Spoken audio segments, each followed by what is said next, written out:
Hola, queridos amigos suscriptores, seguidores de Colombia al Día. Información súper importante. El foro Inscripciones Ojo Beneficios 2023. JT Informa. Acá te dejamos la información del día. Entonces no olviden suscribirse y compartir la información. La decisión de política pública debe medirse no por las actividades o por los resultados inmediatos, sino por los efectos últimos de bienestar social que produce. Entonces, ¿qué encuentra el estudio? Esto es con datos de la encuesta de demografía y salud, que es obviamente la más grande en su campo, y encuentra, bueno, que el trabajo infantil está asociado con el género, con la edad, con la raza, pero muy importante para este foro es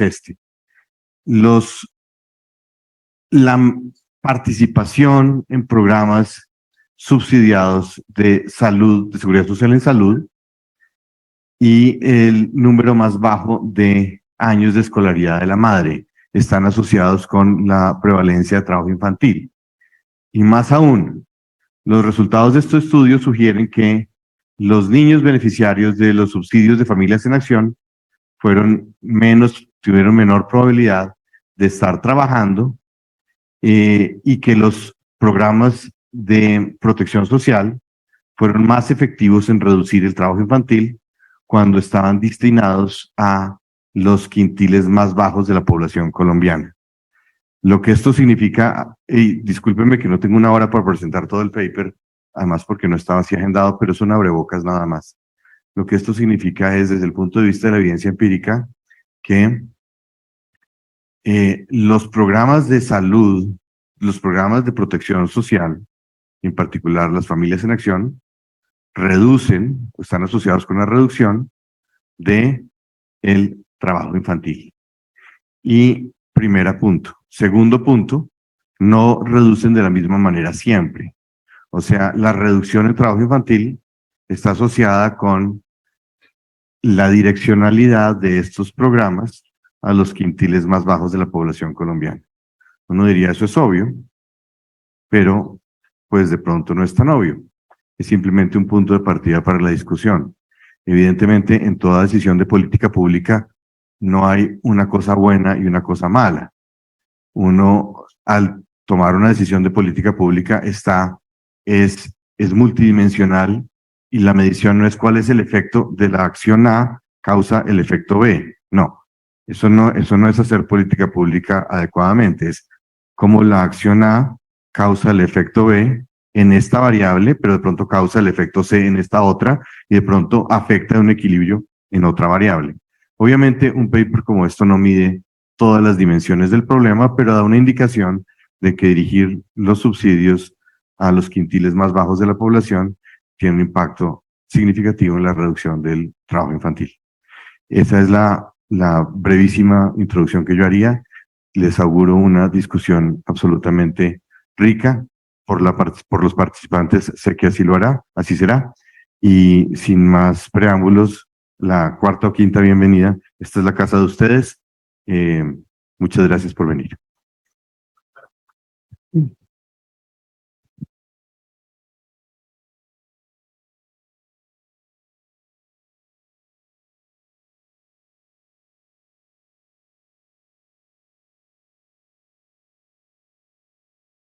Muchas gracias, doctor Juan Carlos Botero, por sus palabras y por esa introducción respecto de estos temas de política pública y sobre todo de cómo este es un espacio académico para la discusión que vamos a tener.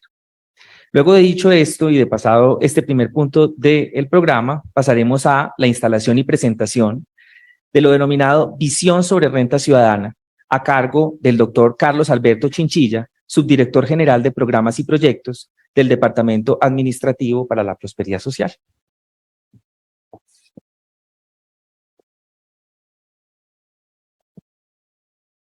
Saludo a todos y a todas las personas que nos acompañan en este recinto y a las personas que nos siguen en las redes sociales.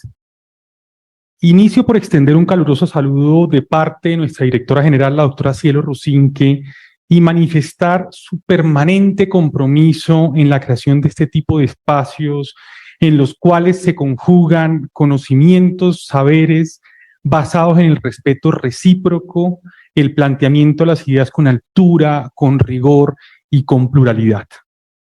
Estos espacios desde Prosperidad Social nos parecen fundamentales en el proceso de discusión del Plan Nacional de Desarrollo 2022-2026, Colombia, potencia mundial de vida. Pues la comprensión de nuestras políticas públicas debe hacerse de distintas aristas, entre ellas la academia y la profesional, ya que es desde ahí donde se construyen las ideas, se articulan los pensamientos, se concretan los proyectos para hacer de este mundo un lugar más interesante. Es por ello que debemos agradecer la generosidad de la Pontificia Universidad Javeriana por abrirnos sus puertas de su campus, de su hermoso campus, de favorecer el escenario para sentarnos desde distintos actores a discutir cuál es la renta ciudadana que merece Colombia. En especial, nuestro agradecimiento sincero a la Facultad de Derecho, liderada por el profesor Juan Carlos Botero, y a su especialización en Derecho de Familia, dirigida por la profesora Yaira Alarcón Palacios. A ellos dos, mi especial agradecimiento. También agradecer al BID por su buena disposición y compromiso con Prosperidad Social.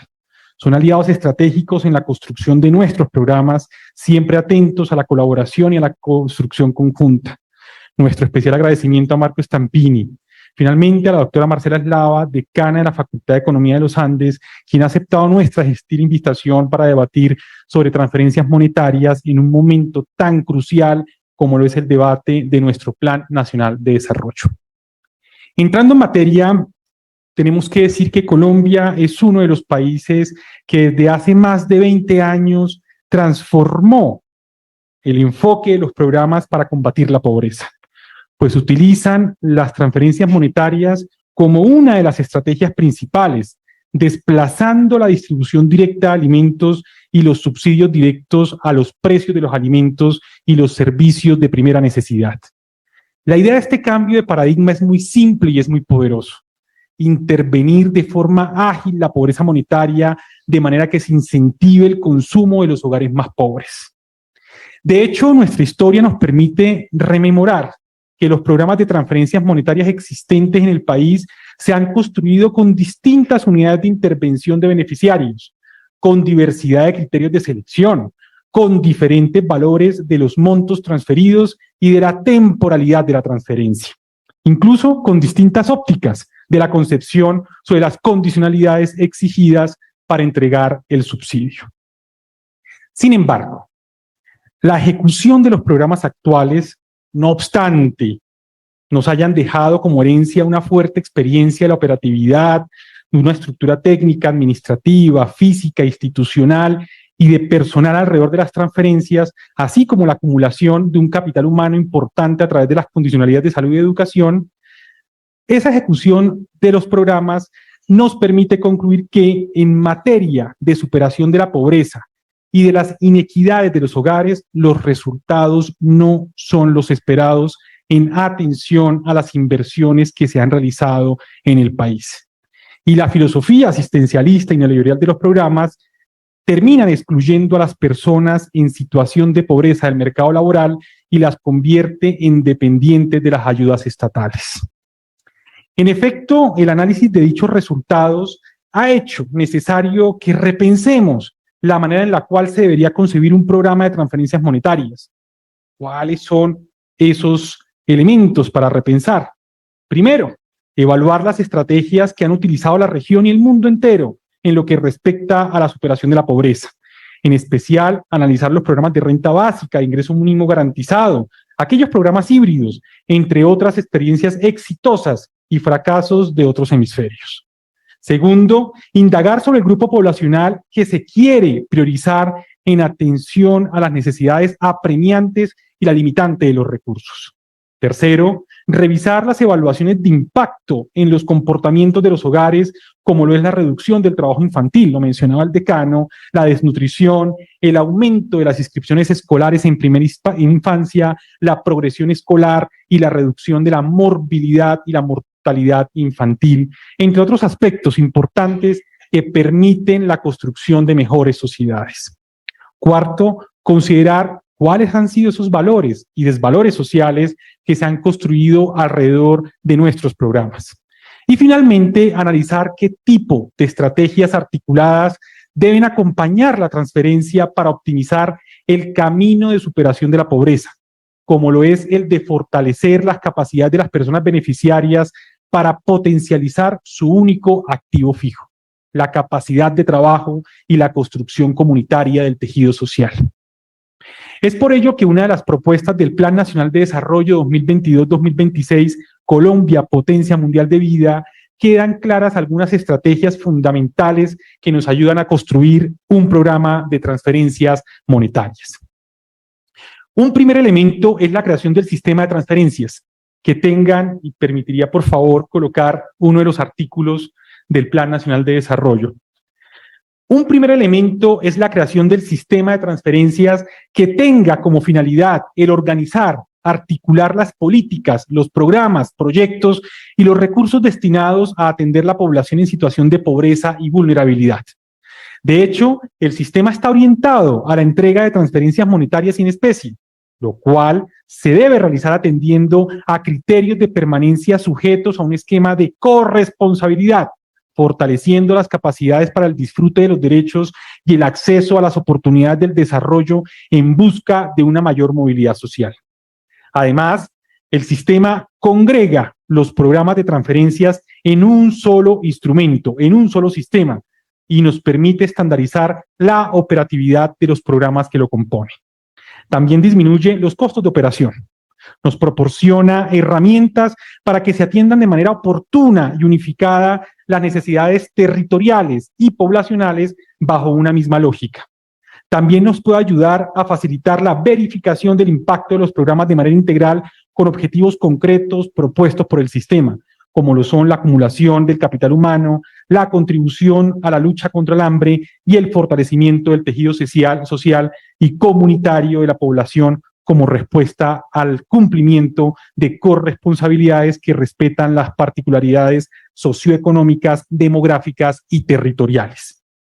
Finalmente, creemos que la creación de un sistema debe propender por el fortalecimiento institucional donde cada una de las entidades intervinientes consolide y mejore su oferta de manera articulada, ajuste y actualice oportunamente sus sistemas de información para un efectivo seguimiento a los resultados alcanzados y a la toma de decisiones para cumplir las metas y el objetivo. Todo lo cual, con certeza, nos llevará a una mayor eficiencia de la gestión pública en lo que respecta a la garantía de los derechos de nuestros ciudadanos y nuestras ciudadanas. Una segunda idea central es la consideración de que las mujeres son el motor del desarrollo económico sostenible y protectoras de la vida y del ambiente. Nuestro Plan Nacional de Desarrollo implica que se implementen acciones afirmativas para garantizar que las mujeres tengan prioridad y especial protección para acceder a las políticas públicas con el objetivo de cerrar las brechas de género y avanzar hacia una sociedad más equitativa. En efecto, el sistema de transferencias debe priorizar a las mujeres cabeza de familia y a las mujeres cuidadoras, pues de esa manera existe un impacto inmediato en la prevención de violencias económicas, se reconoce el trabajo de cuidado, se promueve el empoderamiento femenino y se protege al grupo familiar que de las mujeres cabeza de familia depende, en especial los niños, las niñas y los adolescentes. También los grupos étnicos, en su completitud, son considerados como sujetos de especial atención en las transferencias, por lo que los programas que se emprendan en materia de transferencias deben ser pensados desde su cosmovisión, sus necesidades en los territorios y con los requisitos que permitan la transformación de sus condiciones de vida, cerrando también de esa manera las brechas históricas que se han postergado por años dentro de sus comunidades.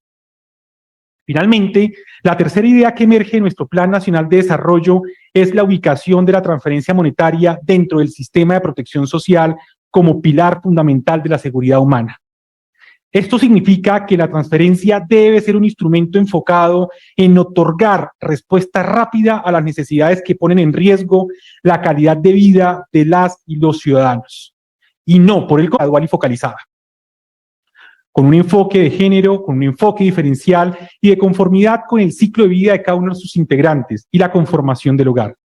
Esto implica dos grandes elementos.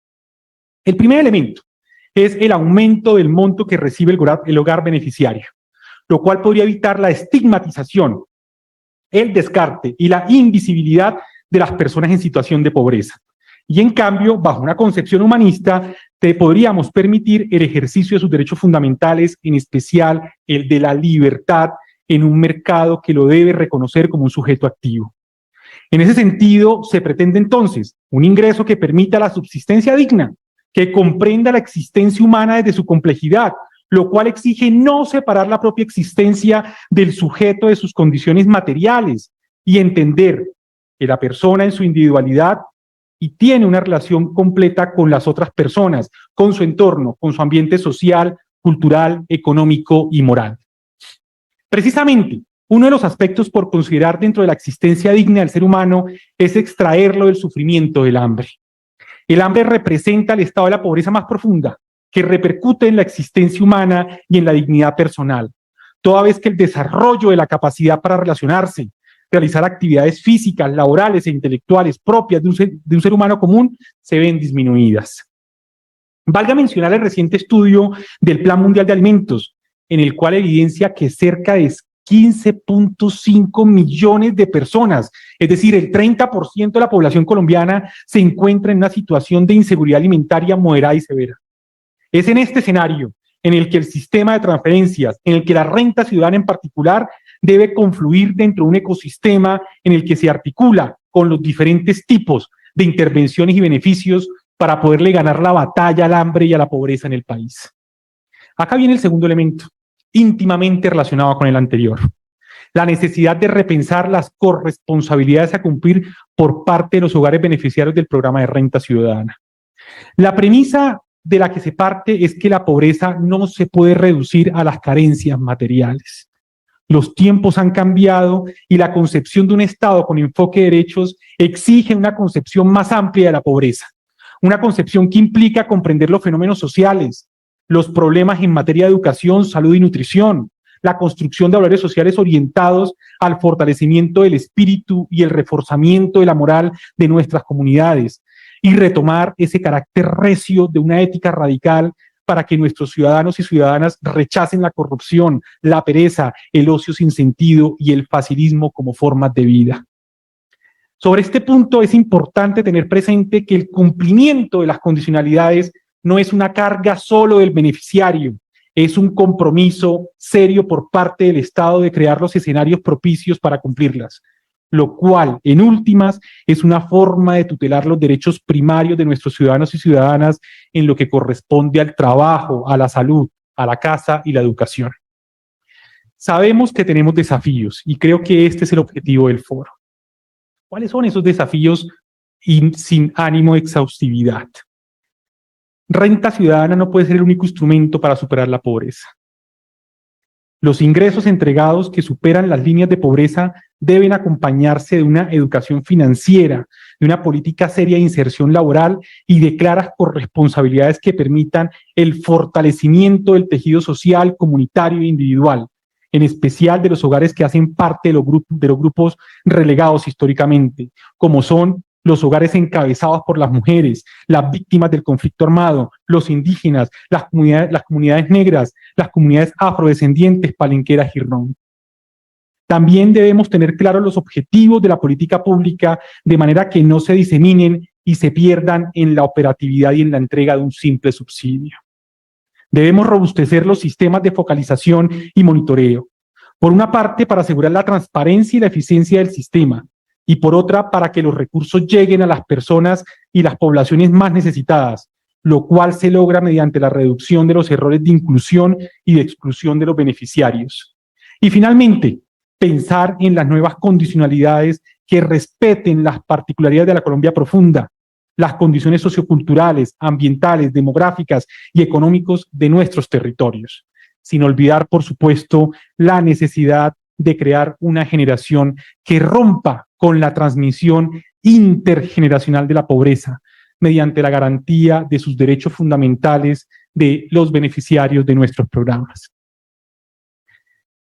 Este es el foro en el que se invita a abandonar el estereotipo en el que el derecho de los pobres son pobres derechos.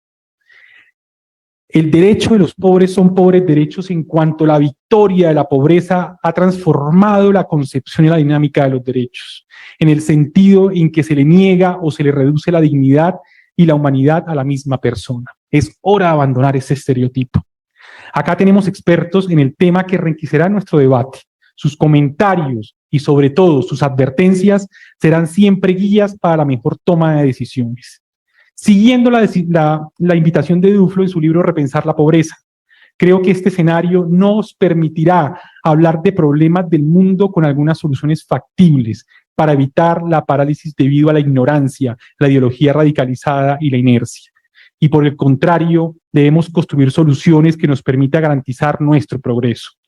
Con certeza, esta discusión no hará de Colombia un mejor lugar para vivir de la noche a la mañana, pero tengo certeza que la construcción colectiva sí contribuirá en un cambio que está a nuestro alcance. Muchísimas gracias.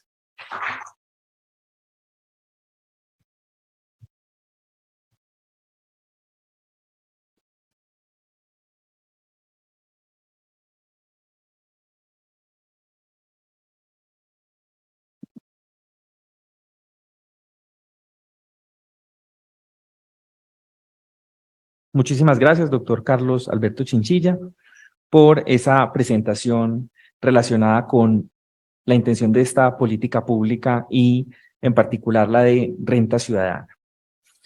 A partir de este momento pasamos entonces al siguiente momento de este panel, que es precisamente el panel propiamente dicho, y que busca responder la pregunta: ¿qué renta ciudadana necesita Colombia?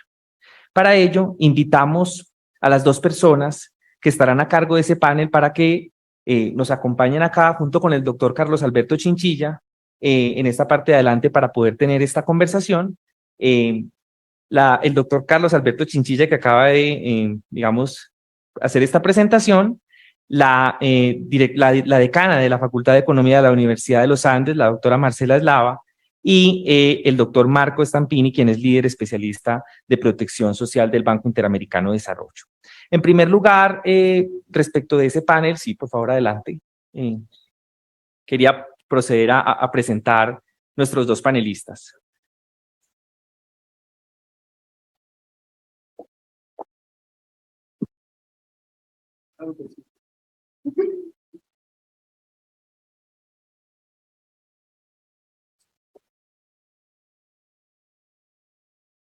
El doctor Marco Stampini nos acompañará en línea y él es, como lo decía antes, líder del Banco Interamericano de Desarrollo. Marco es un economista del desarrollo con más de 15 años de experiencia en el análisis de la pobreza, programas de protección social, mercados laborales y migración. Combina experiencia en proyectos en organizaciones internacionales con una pasión por la investigación aplicada. Durante los últimos 11 años ha sido líder especialista en protección social en el Banco Interamericano de Desarrollo. Allí ha desarrollado investigaciones e impulsado programas de apoyo para el fortalecimiento de los sistemas de protección social a lo largo de América Latina. En primer lugar, tendremos su intervención.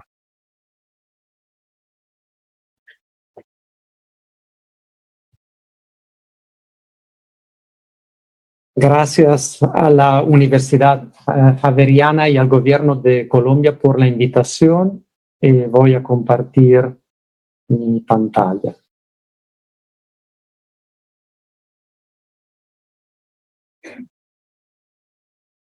Me confirman si la ve, por favor, porque yo no veo la pantalla compartida.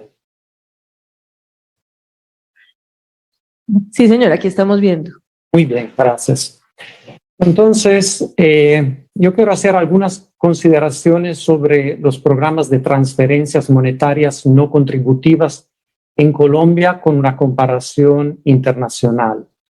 Y voy a analizar la situación como era antes del COVID, porque en la comparación entre países es más difícil analizar lo que pasó durante el COVID, porque algunos países como Colombia implementaron de manera continuada programas como Ingreso Solidario, mientras que otros países implementaron programas de corta duración.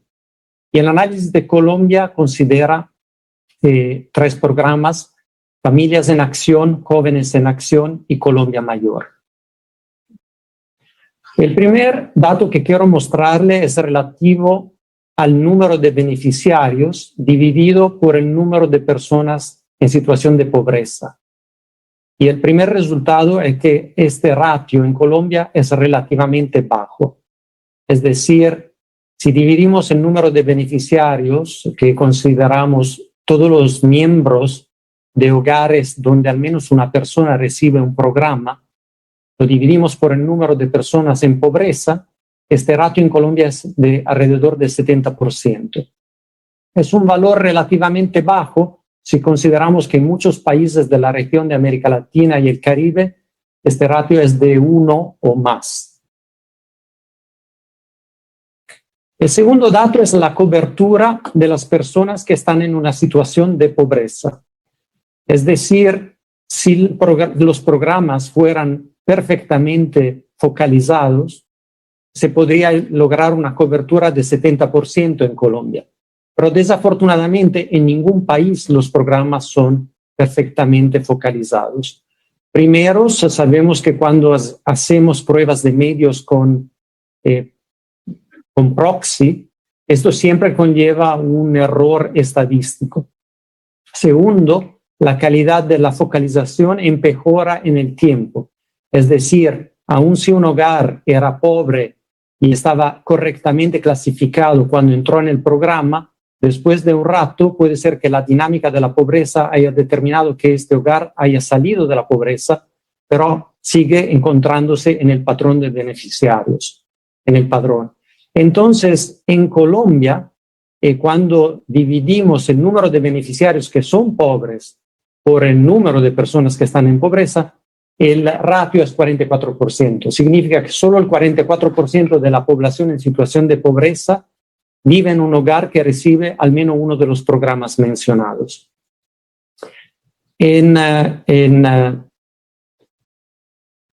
Digamos que es normal esto, más o menos, digamos que no se tenga una cobertura perfecta, pero la cobertura en Colombia es relativamente baja respecto a otros países.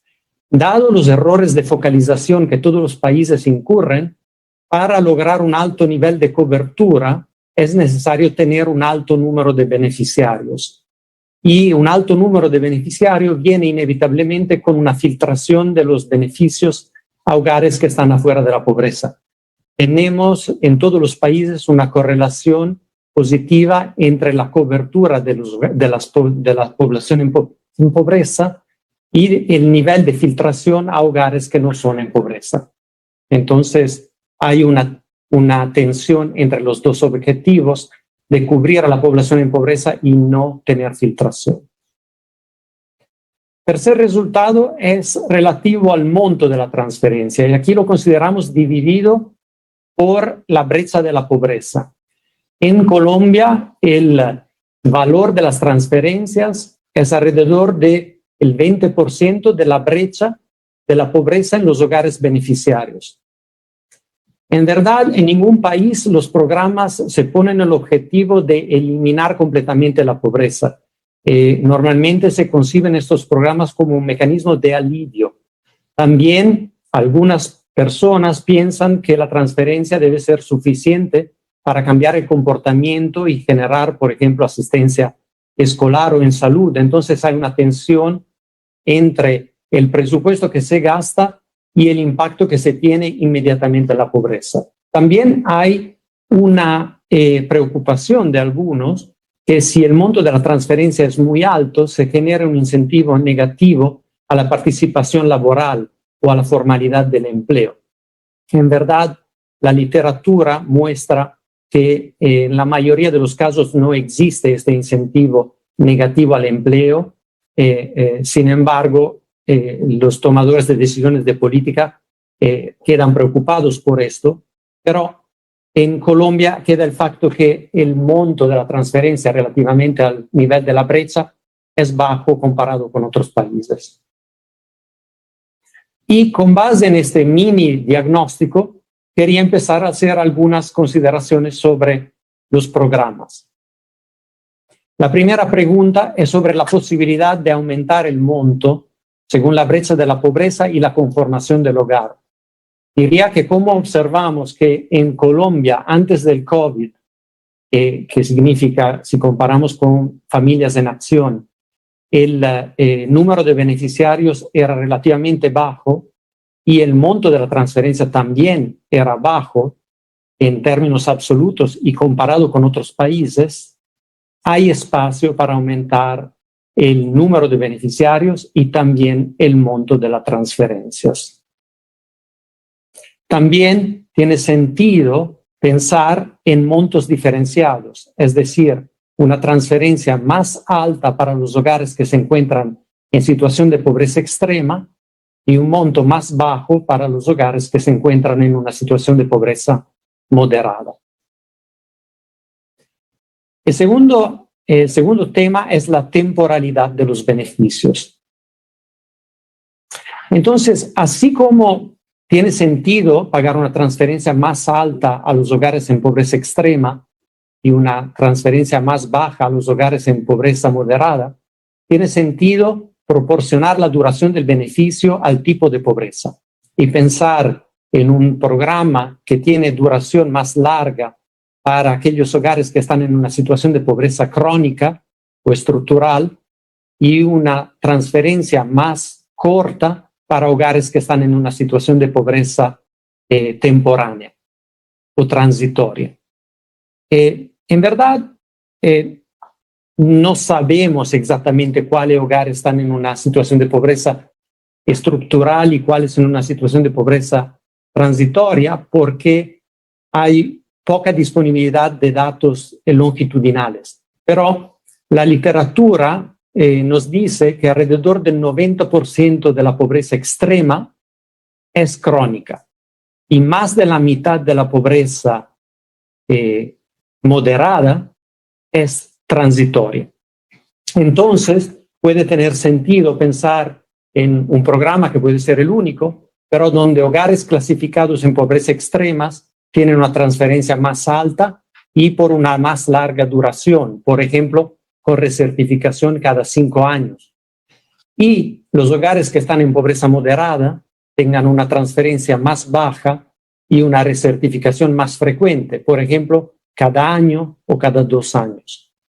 Ahora, para que los hogares en pobreza transitoria puedan encontrar un cupo, es necesario que no todos los hogares que están en los programas se queden 10 años.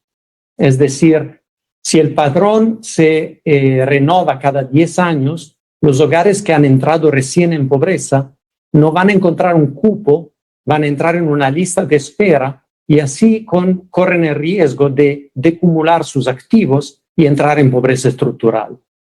Entonces, para que se pueda tener una renovación continua del padrón, hay algunas cosas que se deben hacer. La primera es invertir en instrumentos como los registros sociales y su interoperabilidad con las miles de bases de datos que el Estado tiene. Y hacer cruces en tiempo real de información continuos para poder identificar cada trimestre, por ejemplo, aquellos hogares que sabemos que ya no necesitan estar en los programas. Pero también es necesario dedicar una parte del padrón y una parte del presupuesto para una transferencia de corta duración. Y esta se puede ver como una parte de la transferencia que da protección contra choques. Choques que pueden ser sistémicos, como choques debido a eventos climáticos extremos o a un aumento de los precios de los alimentos en algunas áreas del país, o choques que pueden ser idiosincráticos específicos de la familia, como la muerte de un miembro del hogar o como la pérdida de un empleo.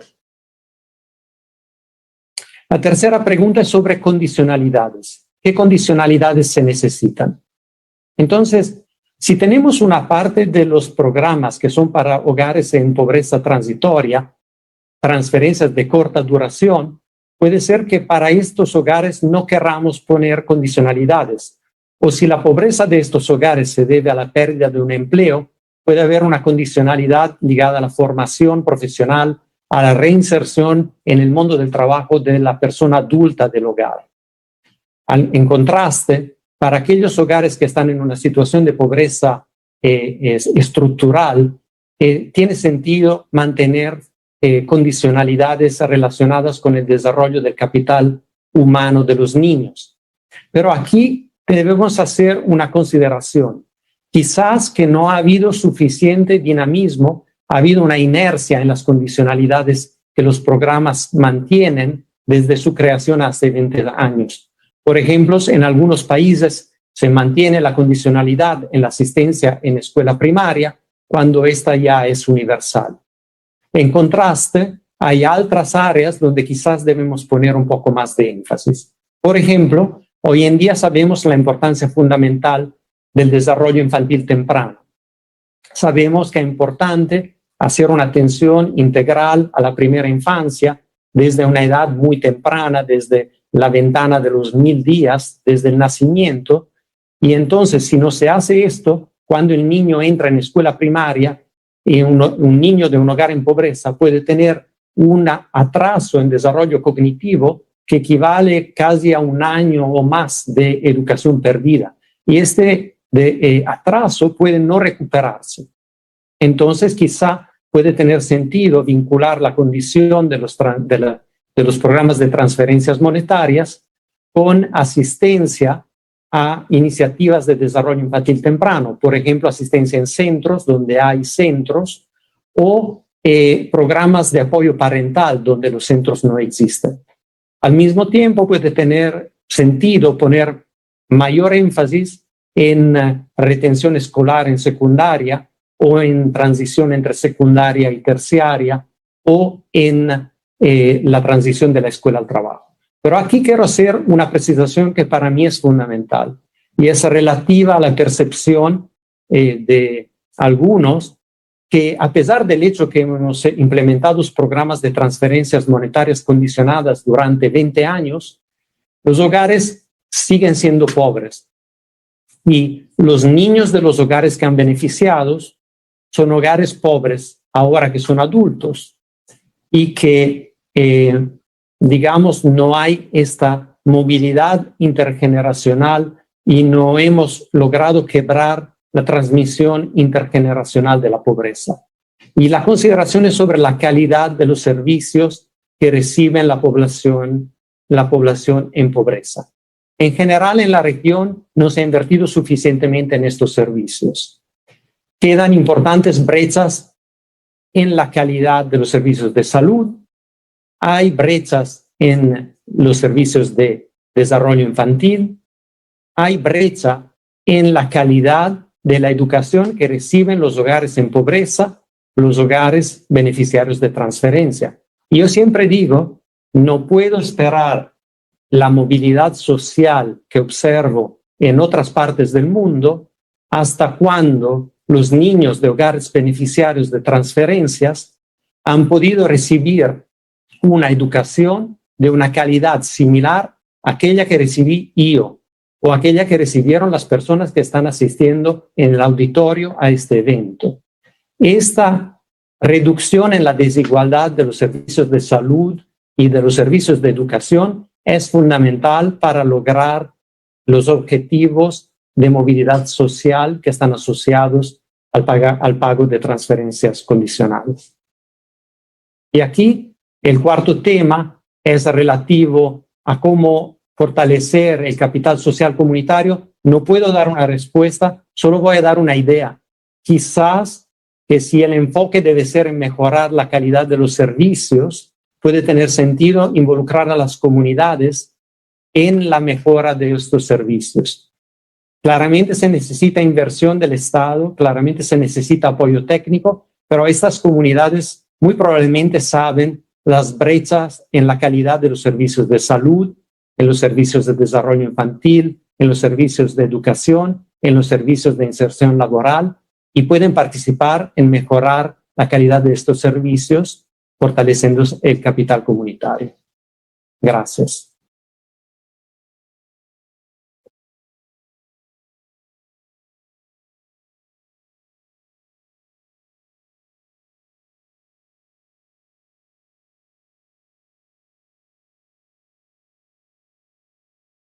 Muchas gracias, doctor Marco Stampini, por su intervención. Ahora continuamos con la intervención de la doctora Marcela Eslava. Marcela Eslava es profesora titular y decana de Economía de la Universidad de los Andes en Bogotá. Obtuvo un grado de doctora en Economía de la Universidad de Maryland en College Park. Su agenda actual de investigación se enfoca en la relación entre dinámica de empresas, productividad y regulaciones.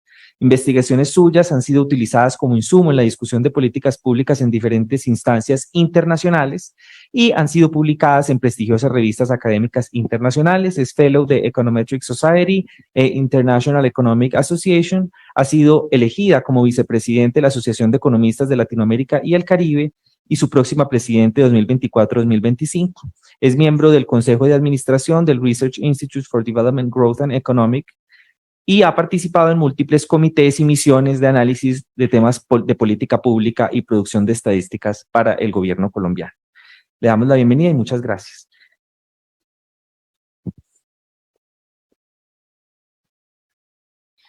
Bueno, yo tengo el mismo problema del decano de Derecho, no me puedo hacer tampoco en el podio por la misma carencia de centímetros para superarlo. Entonces, me voy a hacer aquí.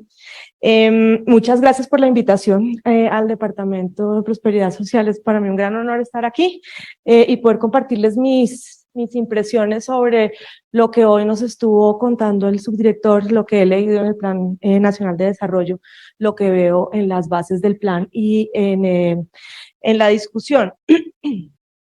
Yo quisiera hablar de esta idea que comparto con mucho entusiasmo de pensar en una renta ciudadana, no para aliviar la pobreza, sino para ayudarnos a superar las condiciones de pobreza y de vulnerabilidad y hacerlo desde lo que es mi interpretación de lo que dijo el subdirector Chinchilla, que no sé si es el caso, pero es como yo veo que eso es posible.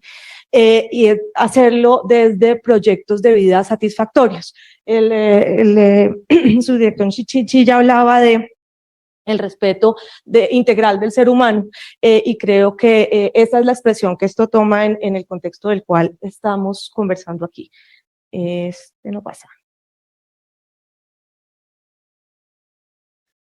Bien, entonces pues eso, por supuesto, requiere un sistema integral de transferencias de renta ciudadana y espero convencerlos de muchas otras cosas que cumpla con ese objetivo. Y a mí me gusta pensar esto, yo soy un economista que ha pensado sobre todo en el sector productivo y en la generación de empleo, y a mí me gusta pensar esto desde ese lado. Y creo que hay ahí unos elementos del diagnóstico que son fundamentales de entender para poder conversar sobre, perdón que esto no se ve aquí, para poder tener esta conversación sobre cómo superar esas condiciones.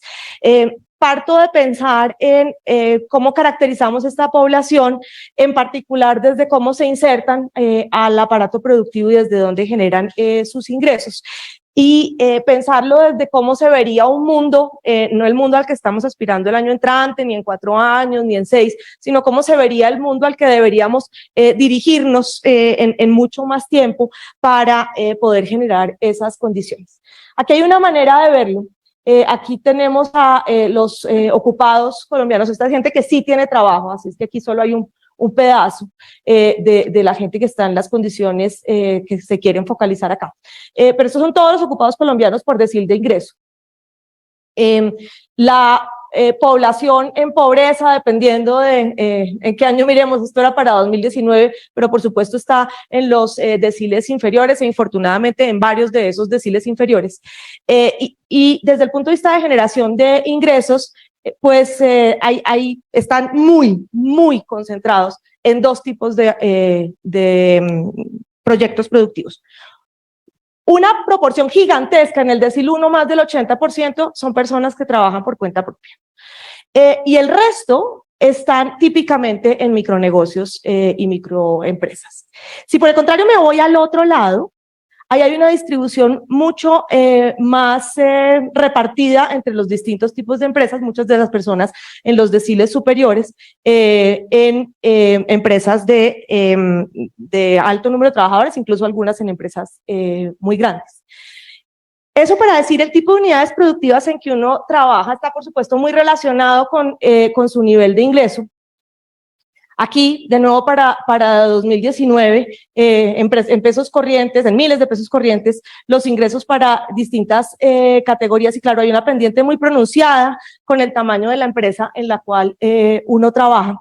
Y eso uno podría decir, bueno, no, es que la gente que trabaja en empresas más grandes es más educada porque hay una característica de esas empresas que lo explica, o son mayoritariamente hombres, o son mayoritariamente personas con otras características, por ejemplo, en regiones específicas.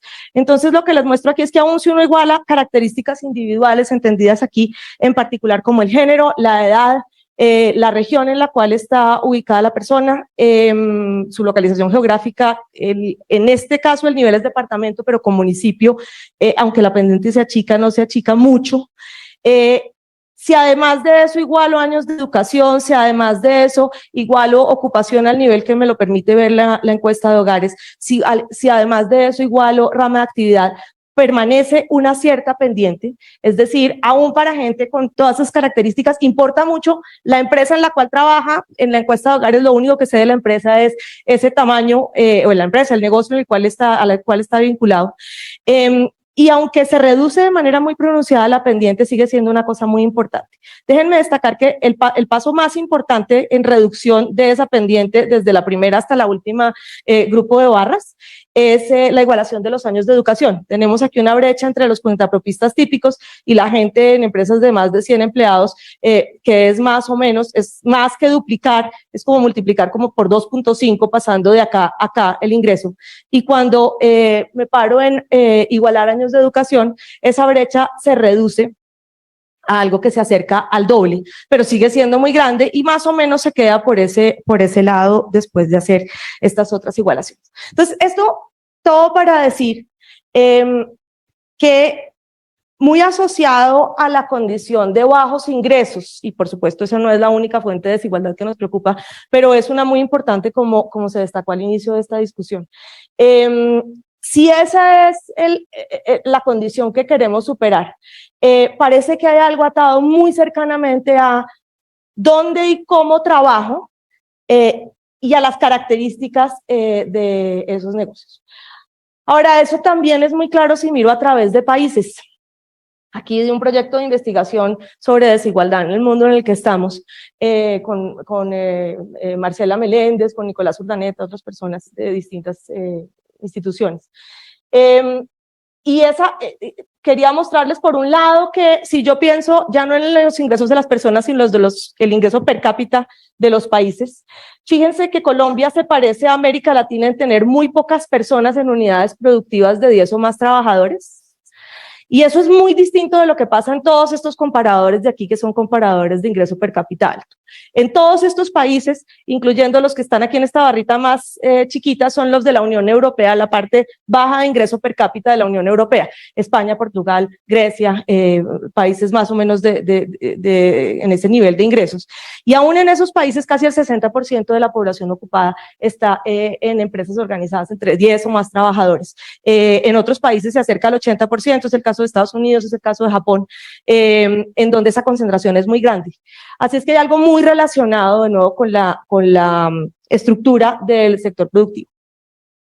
Y déjenme recordarles que esto se relaciona, quiero traerlo a colación más adelante, con la definición que hay en las bases del plan de un énfasis muy grande que hay en la política pública que nos plantea el plan de desarrollo, y es la idea del foco en la economía popular. La definición que hay en las bases del plan de la economía popular es que se refiere a las unidades productivas de baja escala que trabajan en negocios personales, en negocios familiares o en micronegocios. El DANE define los micronegocios hasta como empresas productivas, unidades productivas hasta 9 empleados. Así es que esto que tengo aquí, la suma de estas dos cosas, es muy parecida a esa economía popular. Y si yo simplemente, todo lo que hice aquí fue sumar estos grupos de barras para crear esa economía popular en los distintos países, de aquí surgen para mí dos cosas importantes. Uno, que claro que este es un foco fundamental, que si vamos a trabajar en cosas como generar oportunidades de proyectos de vida interesantes, satisfactorios y que además generen ingresos para las personas, pues por supuesto aquí hay un foco muy importante porque es donde hoy tenemos capacidades de absorber a personas.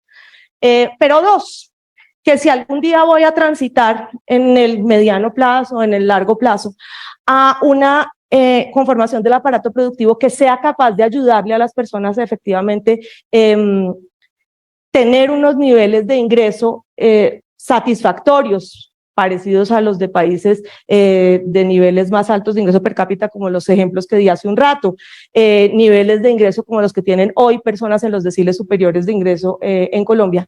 Eventualmente necesitamos poder transitar, o por lo menos así ha sido la experiencia internacional en todas partes, necesitamos poder conformar un aparato productivo que tenga menos aquí y más aquí. Y eso creo que es fundamental para entender qué queremos decir con crear capacidades para transitar. Por supuesto, son capacidades que en el corto plazo pues, les permitan a las personas que están, por ejemplo, teniendo que trabajar por cuenta propia con unos niveles de ingreso que se acercan en promedio a 1/3 del salario mínimo. Por supuesto que queremos hacerlos transitar hacia otras unidades, de pronto micronegocios o microempresas donde puedan tener niveles más cercanos al salario mínimo. Pero eso no va a ser suficiente, los va a seguir dejando por debajo de los niveles que son aceptables.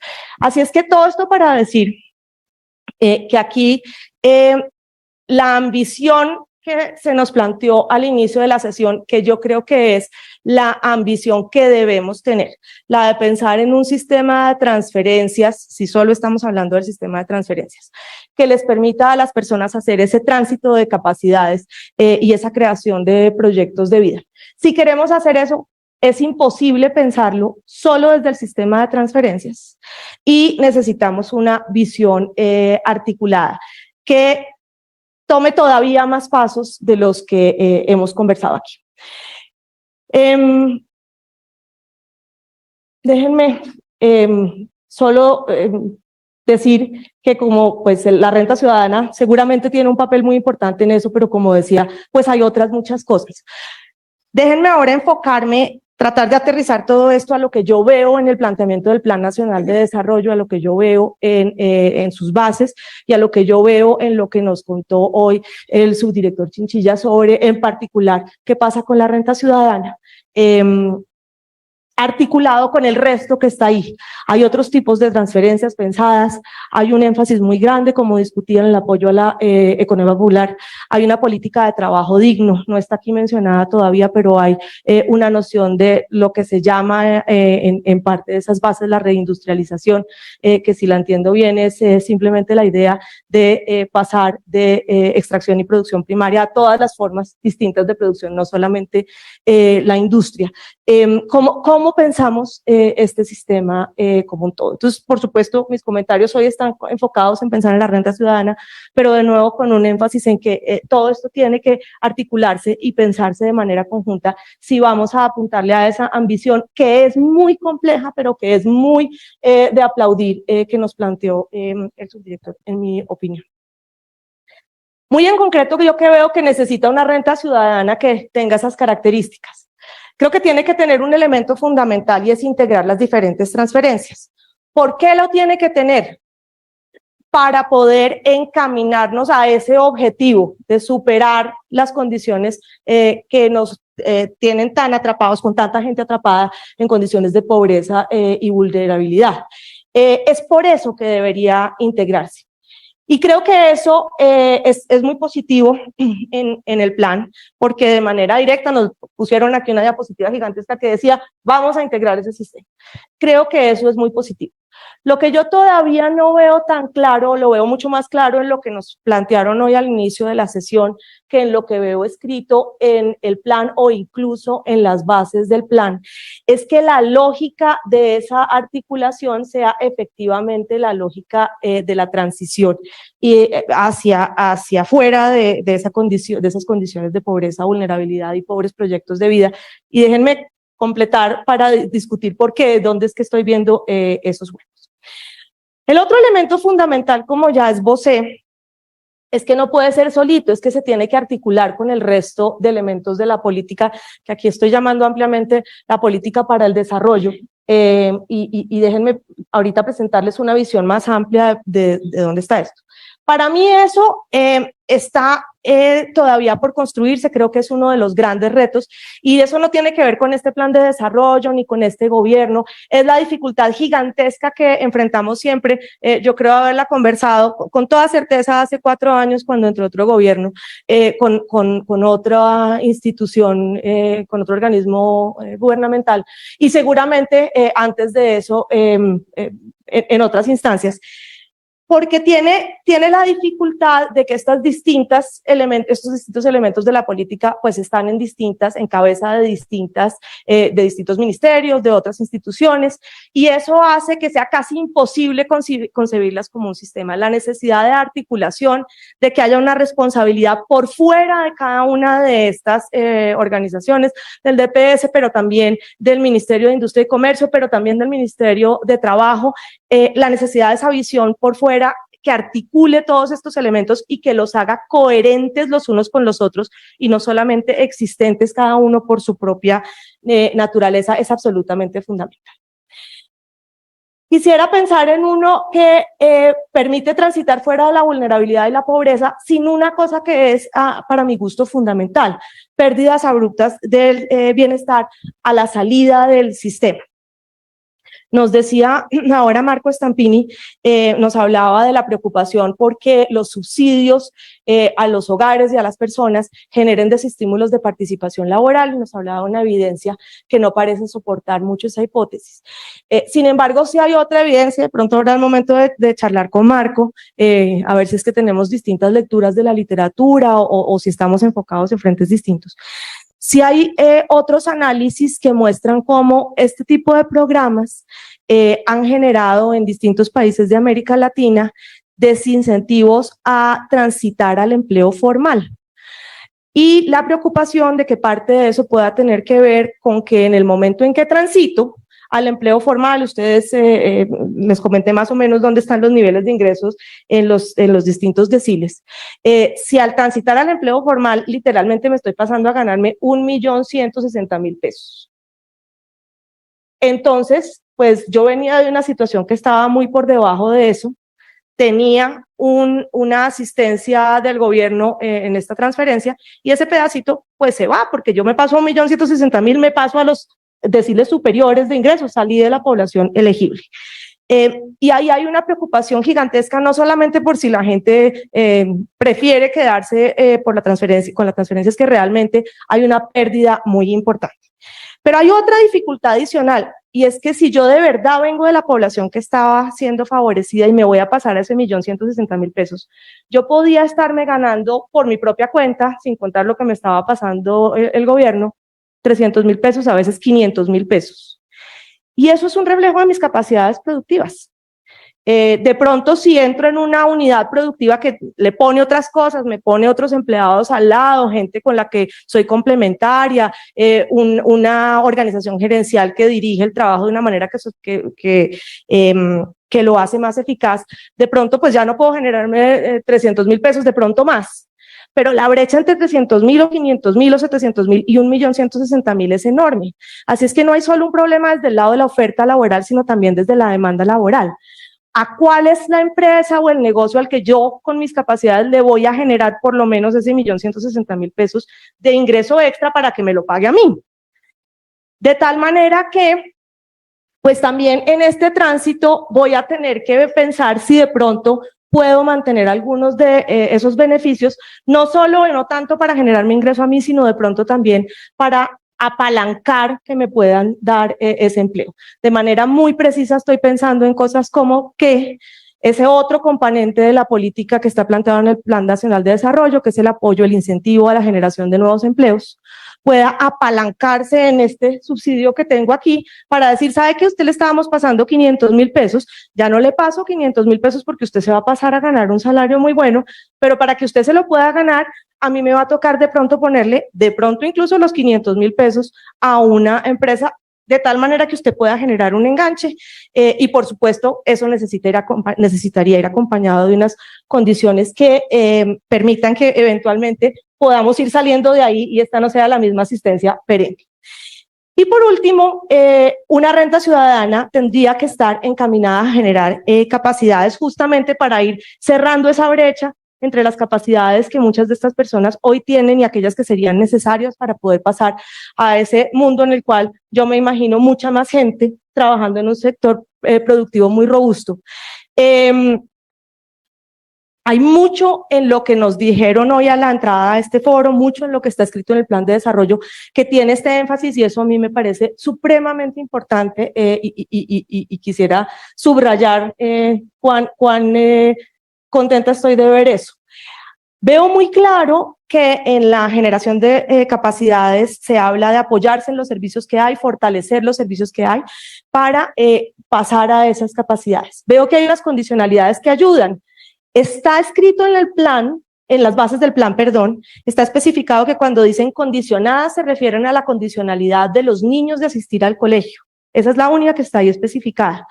Me gustó mucho oír hoy que probablemente tenemos otras cosas en la cabeza, no están articuladas todavía y creo que sería muy importante dejarlas amarradas, porque más allá de esta, pues está la necesidad de una formación en otros niveles. Decía Marcos Stampini, ya tenemos cubierta la educación primaria, pero también decía, ojo que las evaluaciones, no solamente en Colombia, de Familias en Acción, como la que nos mostró el decano Botero a la entrada, sino también del resto de América Latina, dicen, esos programas son buenísimos para retener los muchachos en el colegio, son buenísimos para que se gradúen, y en eso hicieron un salto cualitativo comparado con la situación de hace 20 años. Pero todavía no estamos viendo que se traduzcan en que la gente se inserta de mejor manera en el mercado laboral. Decía Marco, entonces se necesitan unos servicios más poderosos, de pronto esos servicios más poderosos son de formación para el trabajo, de pronto son de búsqueda de empleado de alta calidad, pero con toda certeza también van a tener que involucrar esta visión desde el lado de la demanda laboral, desde la construcción de capacidades productivas. Y entonces yo siento que esto debe todavía construirse un poco más. Entonces, solo para mostrarles un monigote, aquí con artículos del plan de desarrollo, yo lo que veo es que aquí hay un elemento súper importante que hay que unir con todos estos, que la unión con esta tiene que ser algo continuo que me permita pasar, y sugería yo una manera de apalancar este incentivo a la creación de empleos formales, y lo hice así aquí con una flecha contrastado con una escalera, porque de pronto algunos tienen también en su cabeza la escalera de la formalidad, que es un poco esta idea con la preocupación de que todo lo que tiene escalones tiene el problema de los desincentivos que yo mencionaba hace un momento. Si hay una cosa abrupta que me hace saltar de tener a no tener un apoyo, ahí hay una dificultad para saltar esa barrera. Si en cambio yo la suavizo, y déjenme darles un ejemplo de cómo hacer eso, si no es que de tantos ingresos, por debajo de X ingresos a mí me dan 160.000 pesos, pero por debajo de estos otros me dan 500.000, sino que lo que tengo es una función lineal continua, que tiene una pendiente, y cada pesito más de ingreso me quita un pesito de subsidio, pero no hay un salto en donde yo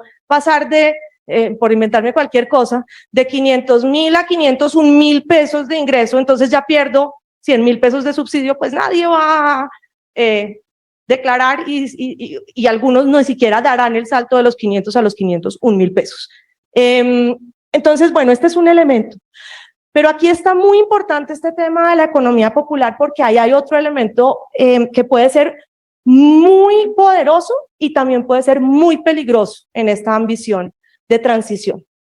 Porque si la economía popular es, déjenme me devuelvo, es esto, y el sueño es pasar de algo que se ve así a algo que se ve, perdón, más bien así, entonces el énfasis en la economía popular también tiene que ser el énfasis de construir capacidades para salir de esa situación, para poder crecer más allá de la condición de economía popular. De nuevo, yo me refiero literalmente a lo que dicen las bases del plan. Economía popular es un negocio, por la definición del DANE de micronegocio, hasta 9 empleados.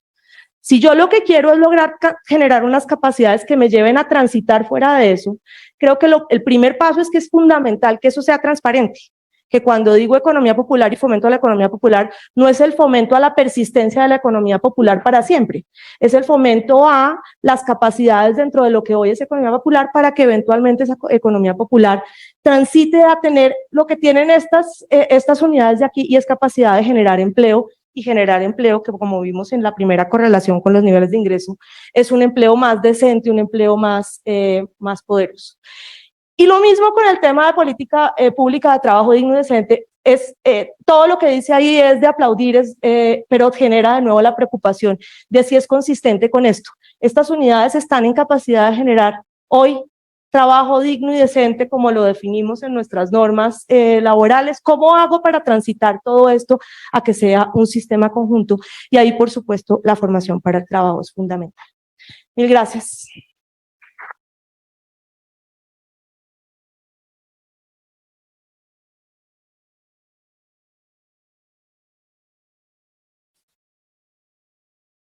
Muchas gracias, doctora Marcela. Aprovecho entonces para dar la bienvenida a la doctora Yadira Elena Alarcón Palacio, nuestra directora de la especialización de Derecho de Familia de la Pontificia Universidad Javeriana, que nos acompaña para abordar lo que será la discusión de preguntas en el panel.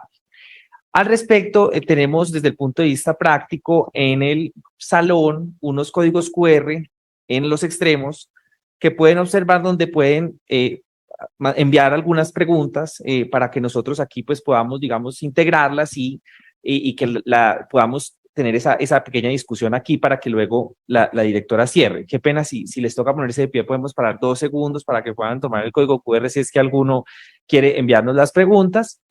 Pues, directora, le cedo la palabra. Muchísimas gracias.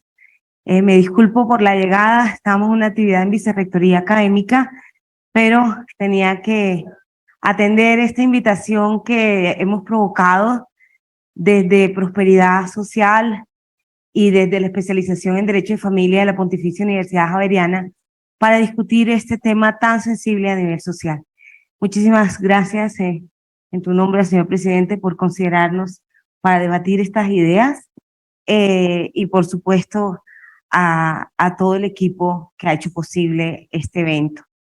Doctora, muchas gracias por estar aquí, siempre bienvenida en la Javeriana. Entonces, no sé, Juan Camilo, si tengamos primero algunas preguntas. Parece que ya teníamos algunas mientras vamos recopilando otras intervenciones. Doctor Carlos, tiene la palabra. No, Yadira, muchísimas gracias realmente por la colaboración. Tengo 2 preguntas concretas. El primero es un poco definir, digamos, una preocupación que tenemos nosotros del gobierno y es mirar cómo aumentamos los montos de los subsidios para generar lo que hemos nosotros insistentemente llamado la dignificación de la transferencia. O sea, sabemos que, por ejemplo, un adulto mayor con 44.000 pesos mensuales termina ese recurso siendo utilizado para gastos varios de la canasta familiar, pero nunca tiene el impacto en materia de superación de la pobreza. Sabemos claramente que el incentivo de 25.000 pesos por la condicionalidad de inscribir el niño en la escuela, pues en efecto ni para los útiles escolares completos le servirá para poder hacerlo.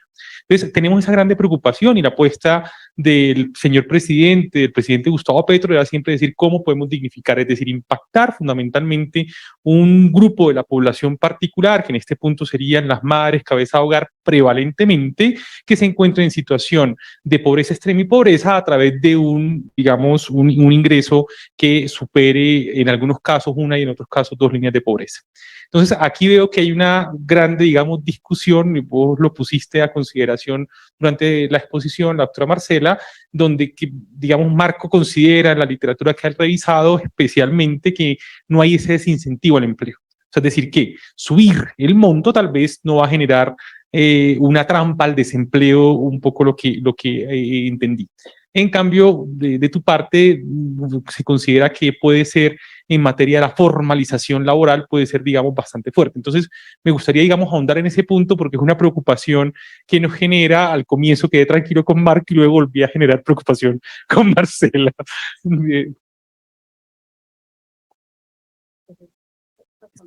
Podemos también, está Marcos también. Marcos, si quieres atender la primera respuesta a la pregunta de Carlos, para después darle la palabra a la doctora Marcela. Sí, la respuesta no es simple, claramente. Yo creo, pero que Marcela levantó el problema y ofreció también la respuesta.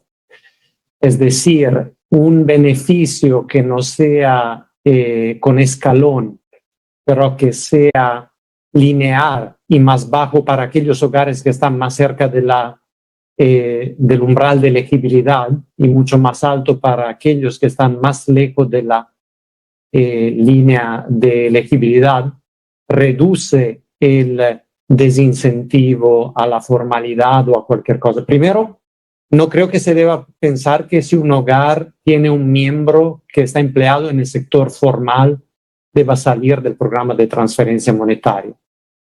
Si el hogar tiene 10 personas y un salario mínimo, yo no conozco los valores exactos para Colombia, pero probablemente no debe salir del hogar. Entonces, el llegar a la formalidad con un salario podrá reducir el monto de la transferencia para este hogar, pero igualmente no genera un incentivo, digamos, tan fuerte como si fuera que esta condición me hace salir completamente, perder todo el valor de la transferencia. Entonces, es verdad que hay una literatura que encuentra en algunos países, por ejemplo en Uruguay, en Ecuador, un impacto negativo en la formalidad del empleo. Hay que decir que son efectos relativamente pequeños y también empezando de niveles de formalidad muy baja. Es decir, no es el programa de transferencia que ha generado el problema de la informalidad del empleo. Yo siempre digo, en países de alto ingreso, en la OECD, se gasta 9 veces más de lo que se gasta en América Latina en transferencia transferencia monetaria no contributivas, y el nivel de formalidad es mucho más alta. Hace 30 años en la región no había en transferencias monetarias no contributivas como aquellas que estamos discutiendo hoy, y el nivel de informalidad era muy alto igual. Es decir, el problema de la informalidad depende de 1000 factores. Entonces, si un gobierno está interesado en reducir la pobreza y la desigualdad, implementa un programa de este tipo, aún si puede generar un impacto marginal negativo en la formalidad, pero si lo hace de manera que el beneficio no es igual para todos, que es menor para quien se encuentra más cerca del umbral de elegibilidad y mayor para los otros, reduce también este desincentivo a cualquier tipo de empleo o formalidad.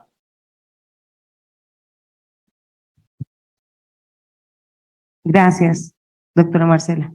Bueno, yo complemento lo que estaba diciendo Marco. Creo que es fundamental entender el contexto.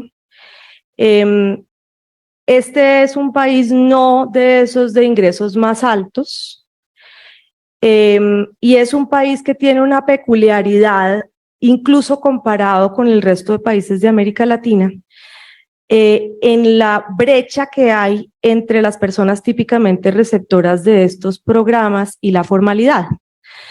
Y eso tiene que ver con las barreras de entrada a la formalidad que hay. Colombia es un país, Marco, en que el salario mínimo es más o menos 0.9 del salario mediano.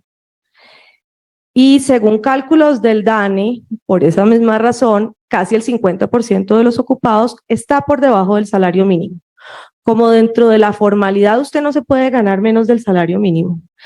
Y como la población focalizada por estos programas está típicamente en pobreza, es decir, está significativamente por debajo de ser la mitad de la población. Entonces, sí es el caso en Colombia que la gente que está en estos programas típicamente no está en la formalidad, y que estar en la formalidad típicamente sí significaría en este país salir de la focalización del programa.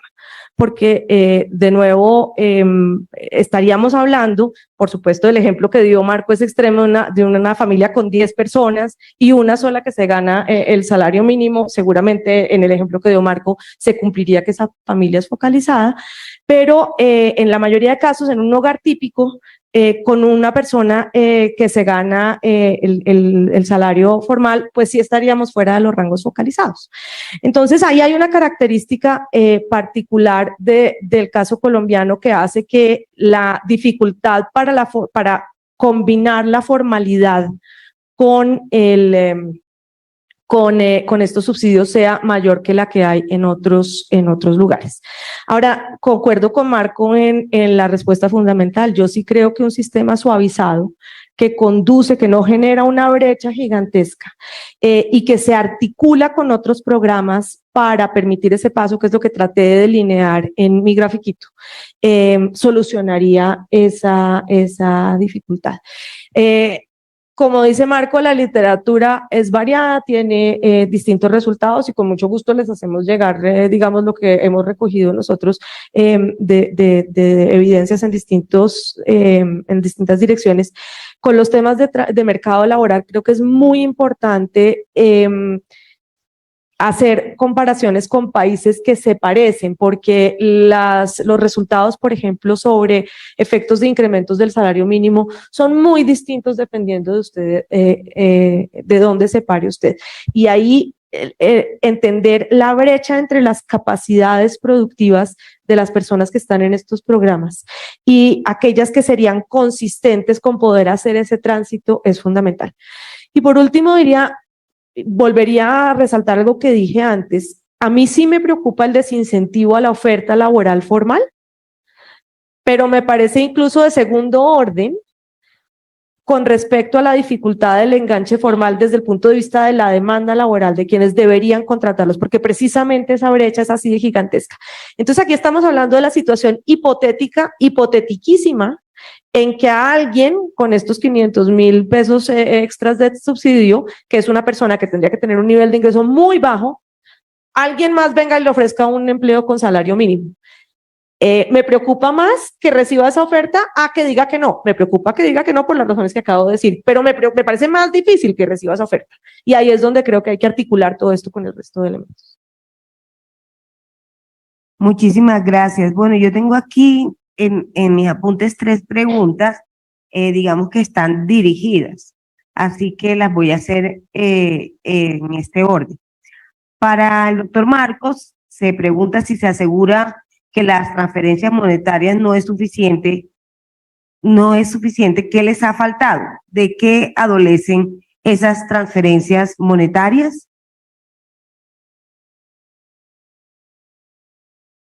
No estoy seguro haber entendido la pregunta como si no es suficiente como monto o no es suficiente como mecanismo. Parece ser que se afirmó que las transferencias monetarias no eran suficientes. Yo creo que dije 2 cosas. La primera es que el monto en Colombia relativamente a la brecha de la pobreza es bajo relativamente a otros países.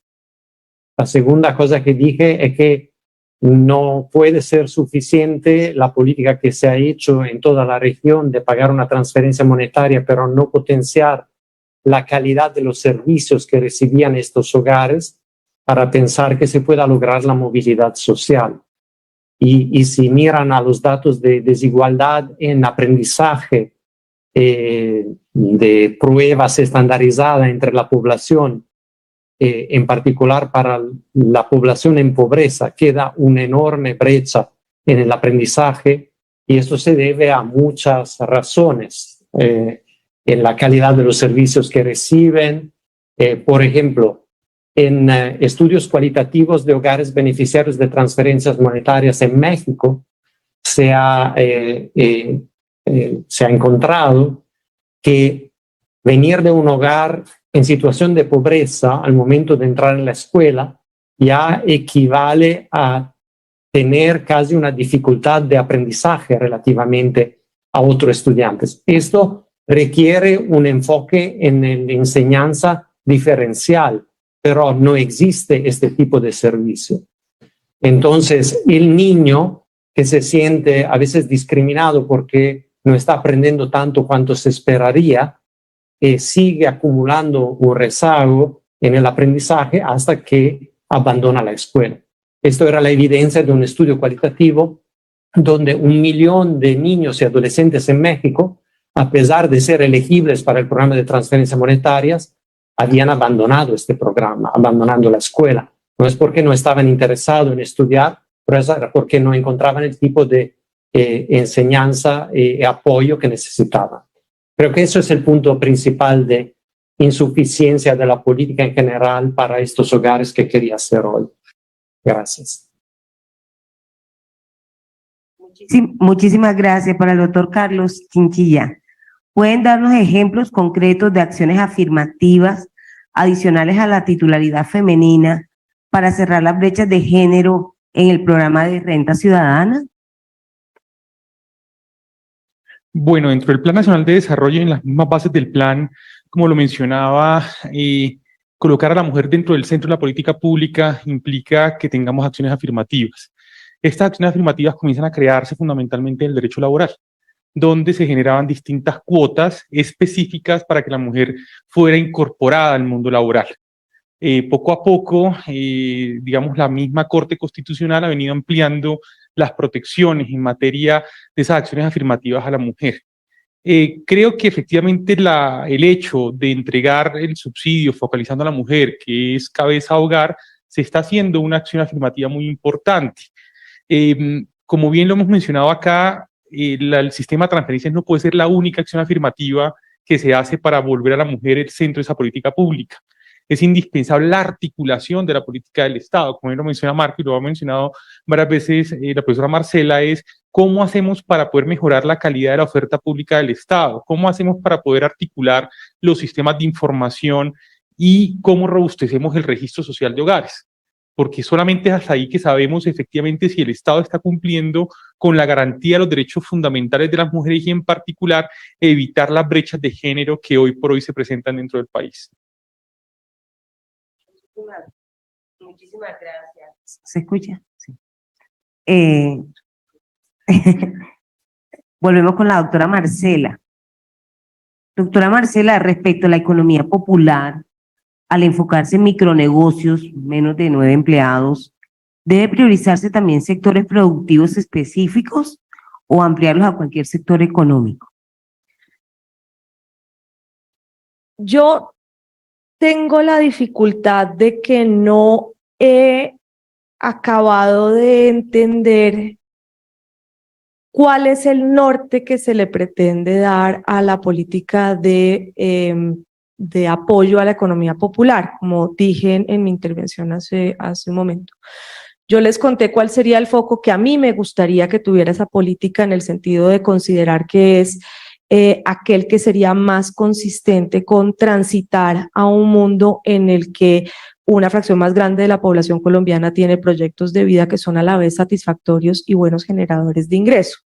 Y les dije que ese foco que yo consideraría es el de enfocarse en esa economía popular para ayudarle a generar capacidades que le permitan convertirse en semillas de unas unidades productivas más poderosas, generadoras de empleo y generadoras de ingresos para sus empresarios. Esa naturaleza no es particular a un sector. De hecho, lo que yo les mostré en términos de los datos, las diferencias entre países más y menos ricos en cuántas empresas son más grandes que de 10 empleados o de mayor tamaño versus cuántas están o cuántas personas están en la economía popular, sobreviven a través de sectores. Es cierto que hay sectores que típicamente tienen unidades productivas de menor tamaño. Por ejemplo, los sectores de comercio, en particular el comercio al detalle, y los sectores de restaurantes, hotelería y ese tipo de servicios suelen ser de menor tamaño que las unidades productivas que en sectores manufactureros, por ejemplo. Sin embargo, es el caso que en general los países de mayores ingresos tienen en todos sus sectores una concentración en unidades productivas más grandes de la que tenemos los países avanzados en términos de sus ingresos comparados con los países en desarrollo. Entonces, no es una preocupación la mía particular a unos sectores. Ahora, debería aquello que ya está concebido en el gobierno concentrarse en ciertos sectores o déjenme pensar más ampliamente en ciertos segmentos. Yo diría que efectivamente dentro de esa masa enorme de negocios de los que están hablando, hay diferencias importantes, hay diferencias de orientación y de proyección. Hay muchos negocios que están ahí simplemente porque pretenden ser unas formas de supervivencia en ausencia de mejores oportunidades, mientras que hay otros que son de esas características porque es lo que idealmente quiere la persona que se está imaginando un proyecto de vida que es transformador, pero que por sus características funciona en una unidad pequeña. Eso muchas veces es llamado la empresa o el negocio boutique, algo que tiene una característica particular, que tiene una proyección de generación alta de ingresos para el dueño, para los empleados, pero que no tiene una vocación de crecimiento. La gran mayoría de micronegocios no tienen esa característica, y eso es cierto aquí y es cierto en países ricos.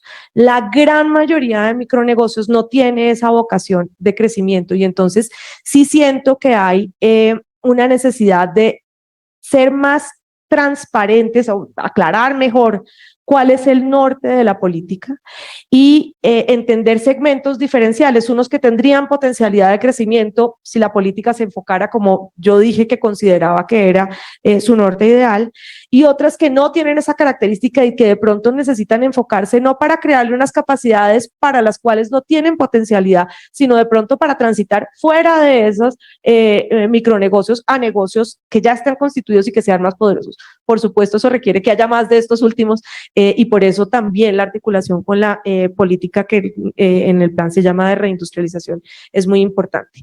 En lo sectorial, yo veo difícil esa segmentación, pero creo que se va a dar naturalmente por dónde están esos micronegocios. Como decía, mucho más típicamente en el comercio, mucho más típicamente en los restaurantes que en lo manufacturero, por ejemplo.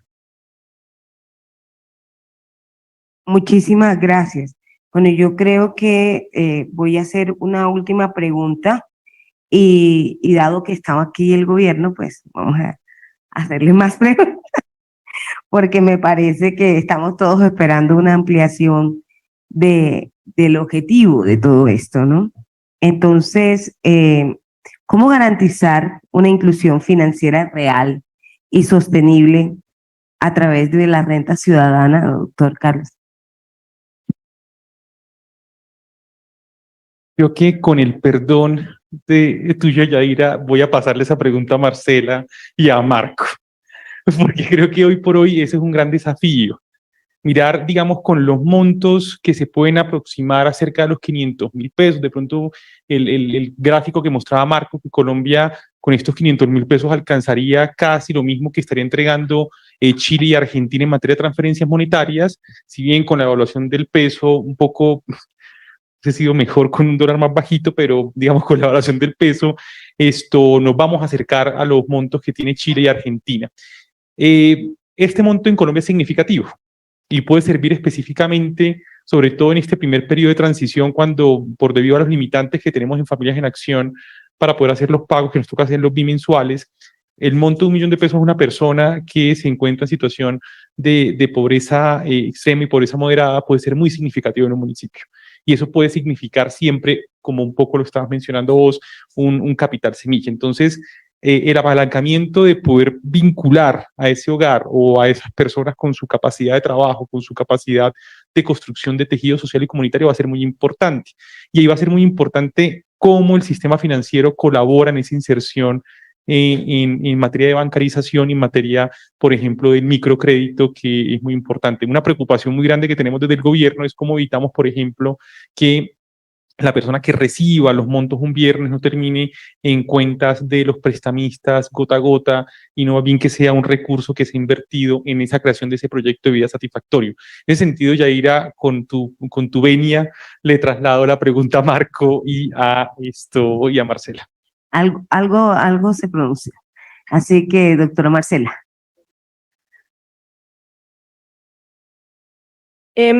Yo tengo, como creo he dicho de muchas maneras, una preocupación muy grande con que tengamos un énfasis que creo puede ser excesivo, porque creo que ya viene siendo excesivo en el emprendimiento.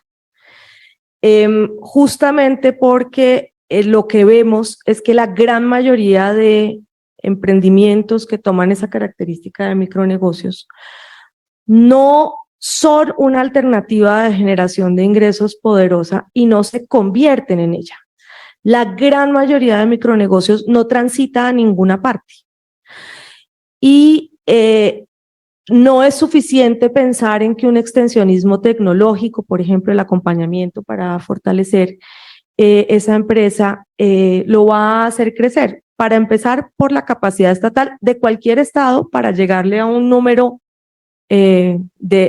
significativo de esos, o a una fracción más bien significativa de esos millones y millones de micronegocios que ya hay y los que habría sobre todo que acompañar si se lograra la meta de a una población tan poderosa en número como la que están estimando, se le llega con unos montos tan poderosos en valor como los que estamos mencionando. Por todo eso, yo soy mucho más amiga de pensar en la generación de unas capacidades para el empleo que para la empresarialidad, entendiendo las limitaciones del aparato productivo que ya hay para acompañarlo, pero ligo esto con mi respuesta anterior. Siento yo que si vamos a tener una tarea importante de acompañamiento en generación de capacidades productivas desde la empresarialidad y desde el emprendimiento, esos recursos que siempre serán limitados deberían estar más enfocados en la parte de esa economía popular que tiene vocación de crecimiento, que ya tiene esos elementos de punto de partida, que ya nació con esa ambición y nació con algo de capacidades. Y siento yo que los números son claros en indicarnos que la mayoría de personas que tienen niveles muy bajos de ingresos, aquellos que estamos pensando focalizar acá, los tienen en buena parte porque tienen unas capacidades productivas de entrada muy bajas. Construir de ahí a generar una empresa que va a poder crecer es mucho más costoso, con mucho menor probabilidad de éxito que construir para entregarle a esa persona la formación para el trabajo, que en todo caso será un trabajo de años, que le permita vincularse a otras empresas y en cambio dedicar las otras capacidades de acompañamiento a que haya ese fragmento empresarial que puede vincular a estas personas. Yo estoy totalmente de acuerdo. Totalmente de acuerdo, entonces no voy a añadir nada sobre esto de la inclusión productiva, solo que decir algo sobre la inclusión financiera, a pesar de no ser experto de inclusión financiera. Las últimas evaluaciones que hemos hecho de los programas de transferencias en Colombia han mostrado que el pago por medio de cuentas bancarias y de medios digitales han logrado algunos resultados en inclusión financiera en el sentido de tener cuentas activas, en tener demanda de crédito que hacen pensar que hay movimiento en ahorros y también en crédito. Ahora, lo que falta ahí es lo que se debe entender, que esto no es suficiente para lograr inclusión financiera y que siempre es necesaria mucha formación para que los hogares puedan usar estos instrumentos de la manera más apropiada. Gracias.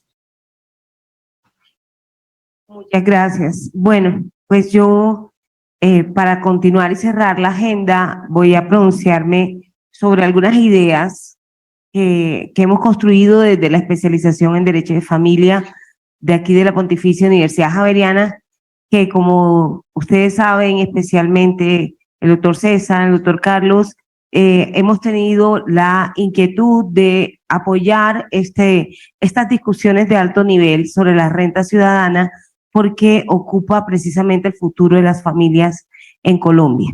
Entonces, a manera de cierre, me gustaría, más que hacer propuestas, tengo una serie de preguntas que hemos hilado desde la especialización. Y es precisamente, digamos que en la renta ciudadana lo primero sería establecer para nosotros qué es la renta, ¿sí? Lo segundo sería saber para quién es la renta. Y en tercer lugar, que creo que se ha desarrollado más en este panel, ¿para qué es la renta? Entonces yo me movería en esos 3 puntos y primeramente sobre qué es la renta. Básicamente, si el objetivo es establecer la herramienta ciudadana para cerrar la brecha de pobreza, habría que saber cuál es ese mínimo vital que garantiza una vida digna en Colombia a una familia de escasos recursos. A una familia de escasos recursos, generalmente conformada por múltiples variables en los modelos familiares y en los que no necesariamente están presentes los vínculos de sangre.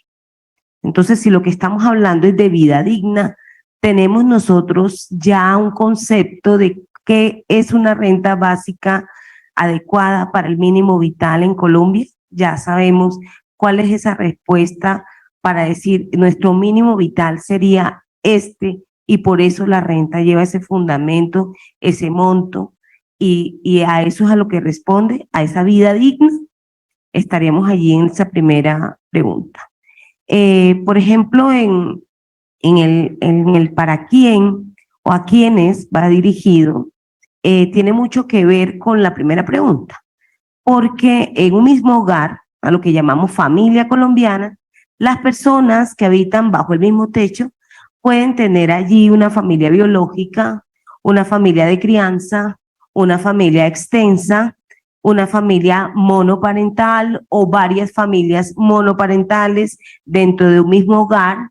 Y entonces vamos a tener que diferenciar cuando decimos hogar o cuando decimos familias exactamente a qué núcleos o a qué nos estamos refiriendo.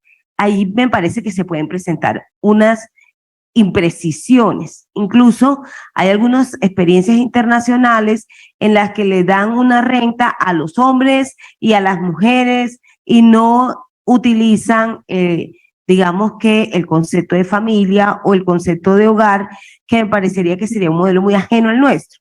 O sea, en el nuestro nosotros sí tenemos una idea de que aquel recurso económico favorezca un núcleo, independientemente del modelo familiar de que se trate. Esa renta la vamos a dar entonces, por ejemplo, a una familia monoparental que está liderada por una mujer con 3 o 4 hijos que va a recibir 500.000 pesos, pero esa mujer que puede estar en condiciones de pobreza absoluta o de pobreza extrema, al mismo tiempo va a compartir techo con otras personas que conforman otros núcleos familiares, por ejemplo, con familia extensa, donde está la abuela, que está con la hija que no se casó y que están criando a la hija de la vecina que fue abandonada. Entonces, digamos que tenemos una mezcla allí del concepto de familia y de la naturaleza de los problemas estructurales de la familia en Colombia que creo que debe ser tenida en cuenta.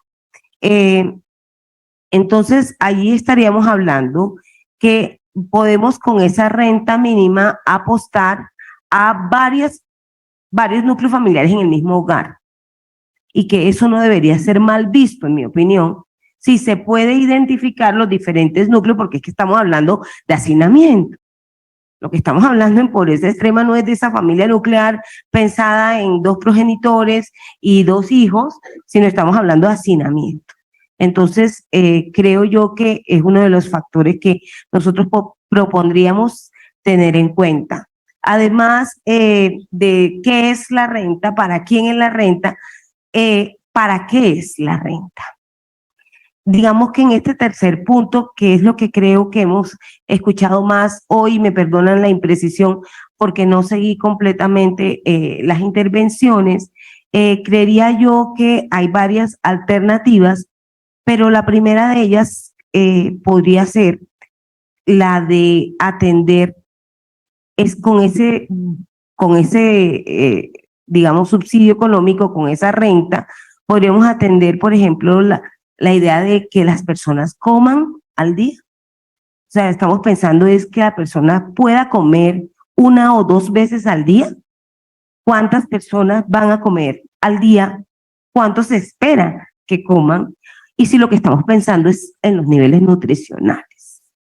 Si lo que estamos pensando es en la nutrición con el objetivo de mejorar la vida del adulto mayor o la vida de la mujer en sus derechos sexuales y reproductivos, o si estamos pensando en el nivel cognitivo que mencionaba la doctora, el nivel cognitivo de los niños, ¿sí? Y de cómo el problema de la desnutrición afecta el aprendizaje y afecta, por supuesto, el desarrollo, porque sin una potencialidad de aprehensión y de comprensión del conocimiento, es imposible que un pueblo se desarrolle. Entonces, digamos que atacar la nutrición también es apuntar al desarrollo. Otro objetivo de ese ingreso podríamos pensar que puede ser lo que se ha mencionado anteriormente en los temas de emprendimiento. Es decir, si lo que estamos buscando es que parte de esa renta no sea solamente para consumirla en la comida